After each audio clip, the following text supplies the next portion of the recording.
Buenos días. ¿Tu nombre completo, por favor? Laura Mary Filco Vaca. Ok, Laura. Laura, cuéntanos cómo llegaste al biomagnetismo. ¿Qué problema de salud tenías?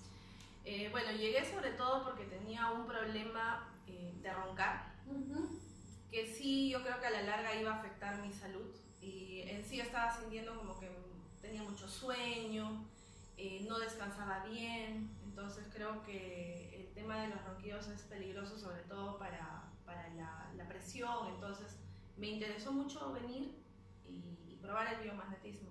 Ok, Laura, ¿cuántas sesiones hiciste de biomagnetismo? Tuve seis sesiones Seis sesiones. de 20 minutos cada sesión. ¿Ya con qué frecuencia hiciste las sesiones?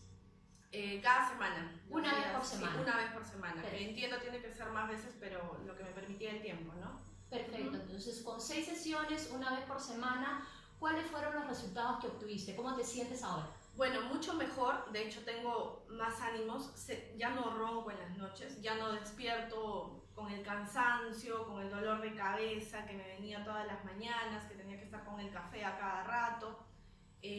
Mucho mejor, definitivamente más tranquila.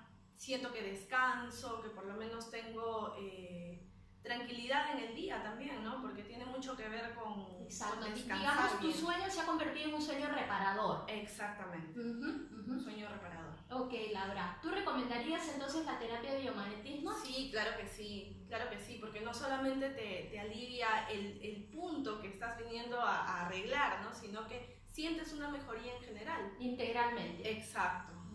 Ok, Laura, te agradecemos mucho, Listo, muchas agradecemos gracias. la confianza para poder hacer el tratamiento contigo y te esperamos para cualquier otra oportunidad. Por supuesto, estaré volviendo.